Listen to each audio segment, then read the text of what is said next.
అలానే మిసిఎస్ రావు ఆంధ్రప్రదేశ్ మాజీ ముఖ్యమంత్రి, ప్రస్తుత పులివెందుల ఎమ్మెల్యే. ఆయన వేటాడితే మామూలుగా ఉండదు. ఎస్కిమోల్ని మించినటువంటి వేట ఉంటుంది అనేది ఇప్పుడు ఎవరో కాదు, గనుల శాఖ మాజీ ఎండి వెంకటరెడ్డి చెప్తూ ఉన్నారు. ఏసీబీ కస్టడీలో ఆయన ఉన్నారు. 3 రోజుల పాటు ఏసీబీ కోర్టు ఏసీబీ అధికారులకు కస్టడీకి ఇచ్చింది వెంకటరెడ్డిని విచారిస్తున్నటువంటి క్రమంలో ఆంధ్రప్రదేశ్ ఏసీబీ అధికారులకు వెంకటరెడ్డి ఇచ్చినటువంటి సమాధానాన్ని చూస్తే కనుక జగన్మోహన్ రెడ్డి ఏ విధంగా వేటాడతారు, అవినీతి అధికారుల ఉపయోగించుకొని వాళ్ళ ద్వారా ఏ విధంగా కోట్లాది రూపాయలు సంపాదిస్తారు అనేదానికి ఒక ఉదాహరణ.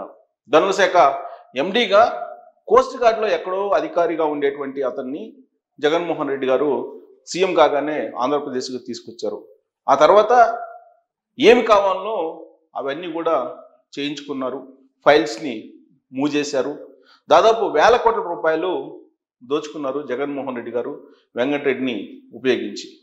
ఇప్పుడు అసలు కథ, అసలు వ్యవహారం వెంకటరెడ్డికి తెలిసింది. ఏసీబీ అధికారులకు పోసగుచ్చినట్టు అంతా చెప్పారు. తానొక పోలార్ బేర్ అనేటువంటి ఒక పదాన్ని ఉపయోగించారు.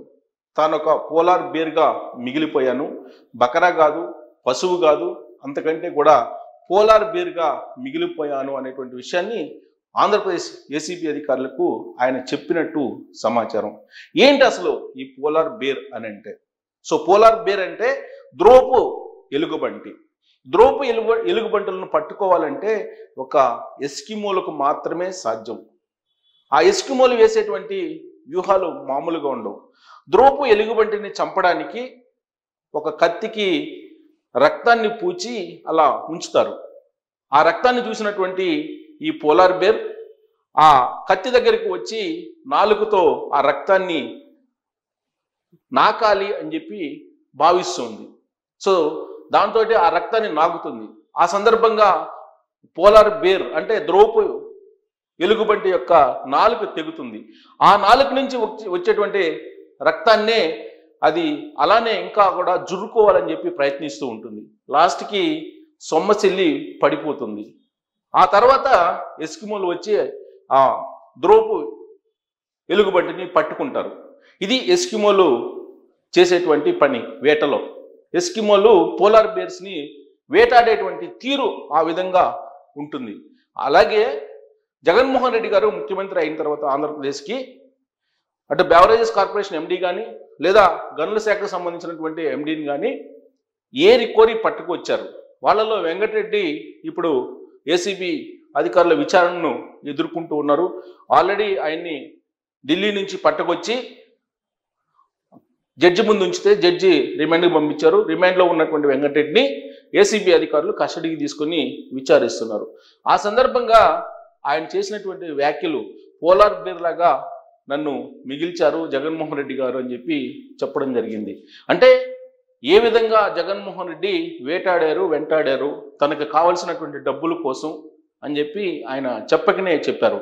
అసలు ఈ మొత్తం ఎపిసోడ్లో కేవలం పాత్రధారిని మాత్రమే, సూత్రధారులు అనేక మంది ఉన్నారు అని ఏసీబీ అధికారులకు వెంకటరెడ్డి చెప్పినటువంటి ఇన్ఫర్మేషన్గా తెలుస్తూ ఉంది.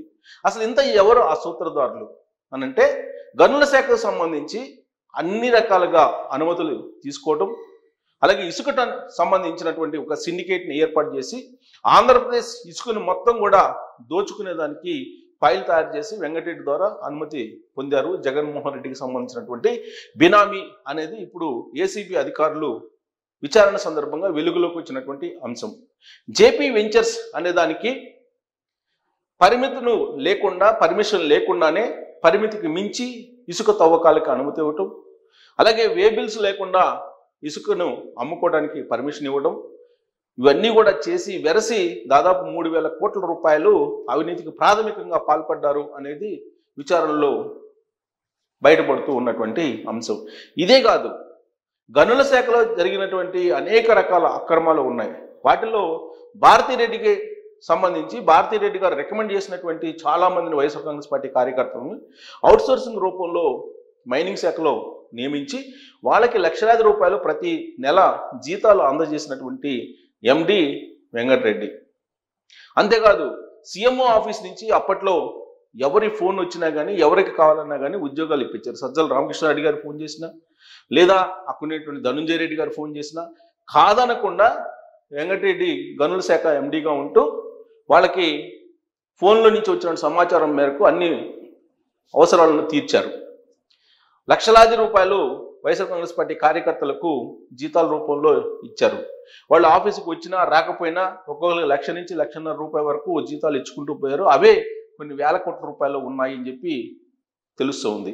ఇదంతా ఒక ఎత్తు అయితే ఇసుకకు సంబంధించి బినామీ పేర్లతోటి జగన్మోహన్ రెడ్డి గారు ముఖ్యమంత్రిగా ఉన్నటువంటి సమయంలో ఏ విధంగా దోచుకోగలిగారు అనేది ఆయన పోసగుచ్చినట్టు చెప్పారు ఏసీబీ అధికారులకు అనేది తెలుస్తుంది. కోస్ట్ గార్డ్గా అధికారిగా ఉన్నటువంటి తనను డిప్యుటేషన్ మీద ఆంధ్రప్రదేశ్కి తీసుకొచ్చింది కూడా జగన్మోహన్ రెడ్డి గారే అనేటువంటి విషయాన్ని చెప్పారు. 3 years పాటు డిప్యుటేషన్ మీద ఉన్నారు. మళ్ళా దాన్ని పొడిగించేటువంటి ప్రయత్నం కూడా చేశారు. గనుల శాఖలో జరిగినటువంటి అవినీతి అక్రమాలు తవ్వే కొద్దీ బయటకు వస్తున్నాయి. ప్రత్యేకించి ఇసుక సంబంధించి ఆ ఇసుక సంబంధించినటువంటి రేవుల్ని ఐడెంటిఫై చేయడంలో కానీ, రేవులకి అనుమతులు ఇవ్వడంలో కానీ, కొన్ని రేవులకు అనుమతి లేకుండా తవ్వుకునేదానికి కానీ పర్మిషన్ ఇవ్వటం ఇవన్నీ కూడా జరిగాయి. లాస్ట్కి నేషనల్ గ్రీన్ ట్రిబ్యునల్ అభ్యంతరం పెట్టింది. అయినప్పటికీ కూడా ఆంధ్రప్రదేశ్లో గనుల శాఖ విచ్చలవిడిగా అనుమతులు ఇచ్చేసింది. అలాగే జగన్మోహన్ రెడ్డి గారు అండ్ జగన్మోహన్ రెడ్డి గారి టీము విచ్చలవిడిగా ఇసుకను దోచేసింది. ఇసుకను బంగారం మాదిరిగా మార్చేసింది. ఇసుక నుంచే వాళ్ళు కొన్ని వేల కోట్ల రూపాయలు సంపాదించారు అనేటువంటి ఆరోపణలను ఇప్పుడు జగన్మోహన్ రెడ్డి అండ్ టీం ఎదుర్కొంటూ ఉంది. దీంతో పాటు ఇసుక సంబంధించిన వే బిల్లులు కూడా లేకుండా అమ్మేశారు అనేది కూడా వినిపిస్తూ ఉంది. సో ఓవరాల్గా జేపీ వెంచర్స్తో పాటు మిగిలిన ప్రైవేట్ వ్యక్తులకు కూడా ఆయన ఎక్కడికక్కడ సానుకూలంగా వ్యవహరిస్తూ దోచుకోవడానికి అనుకూలంగా సంతకాలు చేశారు వెంకటరెడ్డి గారు. చాలా గుడ్డిగా చేయకపోతే ఏమవుతుందో తెలుసు కాబట్టి ఆయన చేయాల్సిన పరిస్థితి ఏర్పడింది అనేది ఆయన ఇప్పుడు విచారణలో చెప్తూ ఉన్నారు. ఇసుక రేవులే కాదు, ఇసుకకు సంబంధించినటువంటి అనుమతులు సుప్రీంకోర్టు అడిగినప్పటికీ కూడా పూర్తి స్థాయిలో ఇవ్వకుండా సుప్రీంకోర్టు ఆదేశాలను కూడా ఒక గ్రీన్ ట్రిబ్యునలే కాదు సుప్రీంకోర్టు ఆదేశాలకు ధిక్కరిస్తూ అక్కడ ఇసుక ఎక్స్వేషన్స్ అంటే ఇసుక తవ్వకాలు జరిగాయి. ఆ ఇసుక నుంచి కొన్ని వేల కోట్ల రూపాయలు వైఎస్ఆర్ కాంగ్రెస్ పార్టీకి సంబంధించిన వాళ్ళు సంపాదించారు, దోచుకున్నారు అనేది చంద్రబాబు నాయుడు గారు పవర్ పాయింట్ ప్రజెంటేషన్ ద్వారా ఎన్నికల ముందు ఎన్నికల తర్వాత ఆయన శ్వేతపత్రాల రూపంలో కూడా తెలియజేయడం జరిగింది. సో ఇప్పుడు ప్రభుత్వం దగ్గర ఉన్నటువంటి ఇన్ఫర్మేషన్ ప్రకారం వెంకటరెడ్డిని ఏసీబీ అధికారులు పట్టుకునేటువంటి ప్రయత్నం చేశారు. దాదాపు 1-2 నెలల పాటు వెంకటరెడ్డి ఢిల్లీలో తలదాచుకున్నారు. అక్కడ వెంకటరెడ్డిని కాపాడింది ఎవరే అంటే ధర్మారెడ్డి అక్కడ అన్ని రకాలుగా సెంట్రల్ నుంచి లాబింగ్ నడుపుతూ వెంకటరెడ్డికి షెల్టర్ ఇచ్చారు అనేటువంటి ఇన్ఫర్మేషన్ కూడా ఏసీబీ అధికారుల వద్ద ఉంది అని చెప్పి కూడా ప్రాథమికంగా తెలుస్తుంది. అయితే వ్యూహాత్మకంగా ఆంధ్రప్రదేశ్ ఏసీబీ వ్యవహరించింది. వెంకటరెడ్డిని ఎలాగైనా సరే ఢిల్లీ నుంచి తీసుకురావడానికి ప్రయత్నం చేసినటువంటి క్రమంలో ఆయన ఆల్ ఆఫ్ సడన్ హైదరాబాద్లో ఉన్నటువంటి ఒక ఫామ్ హౌస్లో తలదాచుకున్నాడు. ఆ ఫామ్ హౌస్ ఎవరో కాదు, జగన్మోహన్ రెడ్డి గారికి సంబంధించినటువంటి బినామీ పేరుతో ఉన్నటువంటి ఫామ్ హౌస్ అని ఆంధ్రప్రదేశ్ ఏసీబీ అధికారులు భావించారు. ఆ విధంగా అనుమానం కూడా వ్యక్తం చేస్తున్నారు. ఆ ఫామ్ హౌస్ దగ్గరికి వెళ్ళినటువంటి ఏసీబీ అధికారులు వెంకటరెడ్డిని అరెస్ట్ చేశారు. అరెస్ట్ చేసి కోర్టుకు సబ్మిట్ చేశారు అనేది కూడా తెలుస్తుంది. అయితే తొలి రోజుల్లో అసలు అరెస్ట్ చేశారా ఆంధ్రప్రదేశ్ ఏసీబీ లేదా వెంకటరెడ్డి తనకై తాను లొంగిపోయారా అనేటువంటి చర్చ అయితే జరిగింది. కానీ ఆంధ్రప్రదేశ్ ఏసీబీ అధికారుల్లో జరుగుతున్న చర్చ ప్రకారం ఏసీబీ అధికారులు వ్యూహాత్మకంగా హైదరాబాద్ ఫామ్ హౌస్లో తలదాచుకున్నటువంటి వెంకటరెడ్డిని అరెస్ట్ చేసి కోర్టుకి హాజరుపరిచారు. ఏసీబీ కోర్టుకి.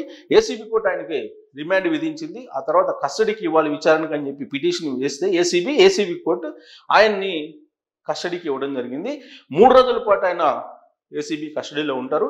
ఈ 3 రోజుల పాటు ఆయన ఏం చెప్తారు అనే దాని మీద తాడేపల్లి పెద్దల యొక్క భవిష్యత్ ఆధారపడి ఉందని చెప్పి మనం చెప్పవచ్చు. ప్రాథమికంగా అందుతున్నటువంటి సమాచారం ప్రకారం అయితే కనుక పోలార్ బేర్ లాగా తనను వాడుకున్నారు, పోలార్ బేర్ని వేటాడినట్టు వేటాడారు, ఎస్కిమోస్ మాదిరిగా జగన్మోహన్ రెడ్డి అనే టీం అనేది ఏసీబీ అధికారులకు వెంకటరెడ్డి చెప్పినటువంటి మాటల్లో ఉండేటువంటి వర్డ్స్గా తెలుస్తూ ఉంది.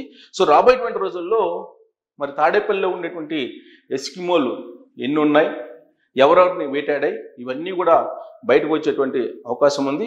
సో వెంకటరెడ్డి ఇచ్చేటువంటి వాంగ్మూలం ప్రకారం ఇక తాడేపల్లి కోటకు తాళాలు పడేటువంటి అవకాశం ఉందా, జగన్మోహన్ రెడ్డి అండ్ టీం జైలు ఊచలు లెక్క పెట్టాల్సిందేనా అనే దాని మీద కామెంట్ రూపంలో మీ అభిప్రాయం తెలియజేయచ్చు. Thank you very much.